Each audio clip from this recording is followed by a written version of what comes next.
12 ringgit. 12 ringgit. This one.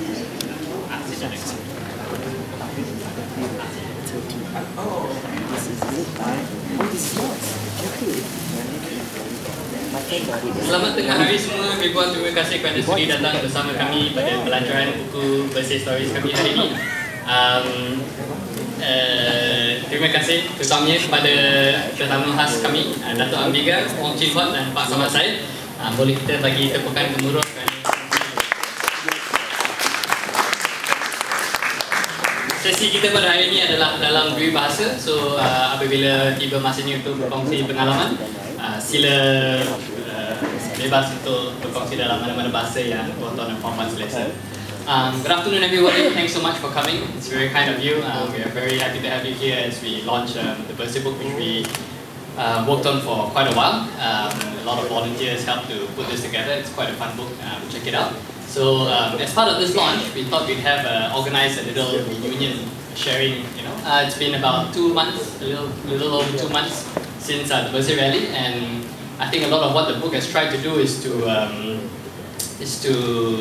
demonstrate what really happened, is to compile the stories of what Malaysians on the streets that they really felt. So it's as part of that, we thought we'd come and do a live sharing as well. I think could we get a book for Pak Samad, please? If you don't mind. Thank you. So yeah, it's I think all of us remember it well. The stories that we collected today in the book are a testament to thank you. The experience, the awakening, I think, that Malaysians experienced on the 9th of July. So today, again, we're just here to share stories, to remember what we experienced, what we felt walking on the streets, what it was like being with Malaysians from all races, from all backgrounds, what it was like being up against tear gas, water cannons and everything. It's just a simple time together and remember what happened. Jadi kita akan buat perkongsian dari 3 tetamu kita, mungkin 5-10 minit. Lepas itu kita akan terbuka kepada tuan-tuan dan puan-puan untuk berkongsi pengalaman. Okay. Mungkin kita bermula dengan Pak Samad. Oh, saya dulu. Saya tanya Ambiga tadi. Saya terperanjat nih. Saya baru saja tadi turut melancarkan buku. Saya agak berterima kasih lah, kerana saya dijemput menyertai itu BERSIH malam yang pertama di Chinese Assembly Hall. Sebenarnya ada orang lain yang sepatutnya mewakili, tapi orang lain merasakan saya wajar untuk mewakili. Dan saya datang malam itu mendapat sambutan yang mesra, yang baik daripada Puan Ambiga, dan kami berbincang berdua tentang hal-hal yang kami rasakan memang harus diperbaiki lah. Sebab kita sudah terlalu lama membiarkan satu kuasa berterus-terusan berkuasa selama 5 dekad. Seolah-olah kita merestui kuasa itu.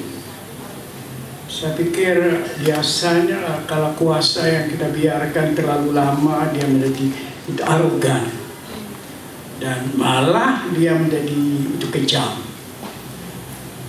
Jadi malam itu tugas saya ialah bersama teman-teman itu BERSIH yang lebih dulu sebenarnya melakukan tindakan yang waras, dan saya malam itu cuma diberi 1 minit.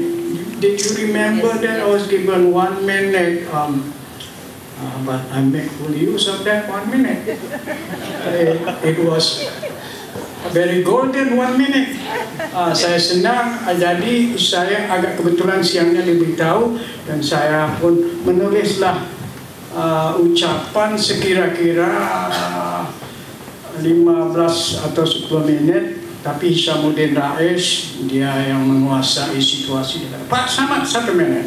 Jadi saya baca ekornya saja, dan kemudian saya pulang, saya merasakan tidak cukup dengan itu. Saya harus menulis sebuah puisi yang saya pikir akan merakamkan supaya ia agak diperkekal. Dan saya minta bantuan anak saya main gitar, itu sama, dan saya merakamkan dan saya masukkan dalam Facebook. Alhamdulillah, dan ikam segini ada 3 buah puisi yang lain. Jadi setakat ini penyertaan saya di dalam bersih adalah untuk menyokong, dan saya sokong karena itu saya percaya, saya bukan sokong, dan saya berbesar hati Puan Ambika menjadi juara sebenarnya, dan 2 malam atau malam sudah saya tak sempat jumpa Puan Ambika sebab bisa biarkan Puan Ambika berdansa di tengah ramai. Jadi saya tinggalkan dengan segala riang saya. Jadi setakat ini di mana-mana pun saya pergi, saya akan bercakap tentang itu bersih, dan saya mempercayai bahwasannya tuntutan bersih yang 8 itu perlu dilaksanakan terlebih dulu sebelum diadakan pilihan raya. Itu yang saya yakin. Kalau tidak, memang tidak berarti lah. Kan? Dan kita mau tuntutan itu, saya tak tahu berapa yang akan dilaksanakan, tapi tuntutan itu harus dilaksanakan dulu sebelum diadakan sebalang pilihan raya. Itu yang saya harapkan. Terima kasih Pak Samad. Puisi yang dikatakan tadi, unggun bersih, turut disertakan di dalam buku. So please feel free. Now maybe I think we can follow the Melayu Cina India sequence. maybe Cina you know. But there's you should say you saved the best for last, ladies. I know, but I thought it'd be funny. Also, by the way, there's in the book there's a gallery of photographs. One of them is a photograph of Chin Huat. It's very we really enjoyed this picture because it's a very typical picture of Chin Huat with his flag and his constitution. Very iconic, very typical. You know Chin Huat, dengan bendera dan perlembagaan Malaysia.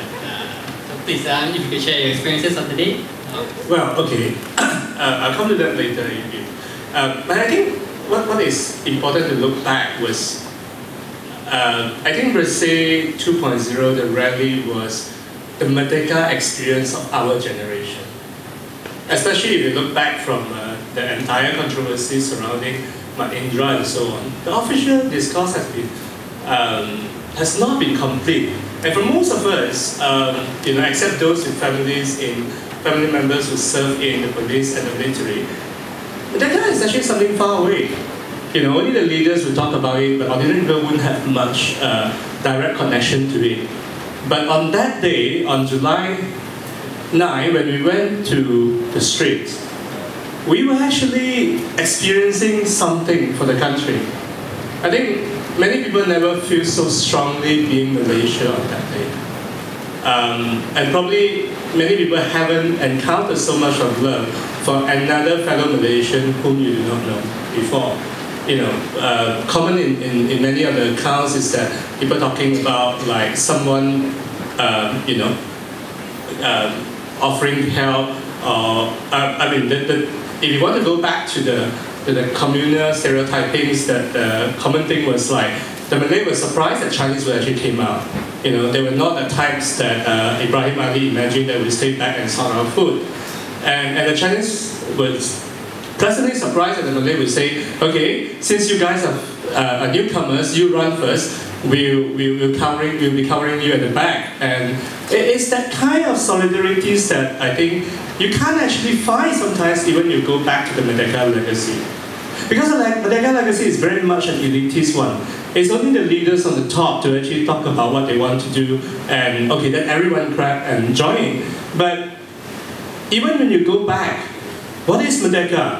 We all go back and say the constitutions, right? But even on the Constitution, everyone would have different interpretation.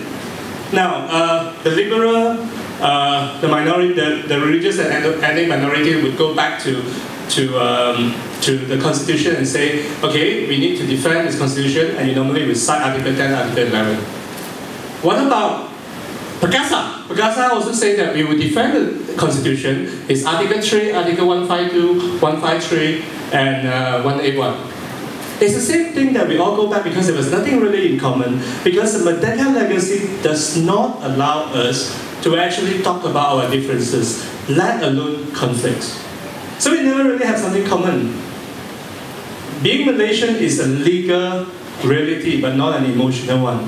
But I think on that day, it became an emotional reality for many of us.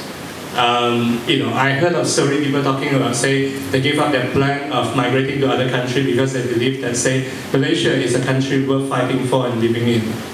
It's a wonderful experience. I think we really need to thank the police for that.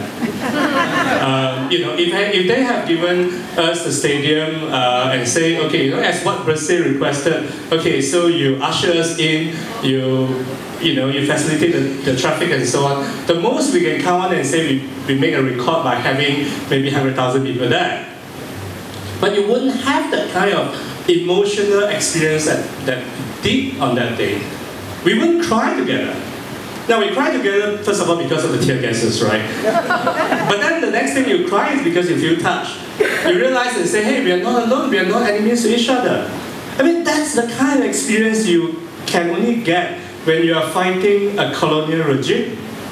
The old colonialists were so far away, they were 54 years away from West Malaysia, 48 years away from East Malaysia, right? But on that day, the police just jumped in and played that role, and people were asking a question and saying, we are just ordinary people out there asking for clean and fair elections. Why do you treat us like animals, like stray dogs? It's a common experience. Those are the things that you find normally only in decolonization movement account. But we have it there. So to me, that's the Merdeka experience of our generation. It's Malaysia 2.0. On that day, two countries were born. One is far away in in Africa, South Sudan. The other one is Malaysia 2.0. We overcome our fear.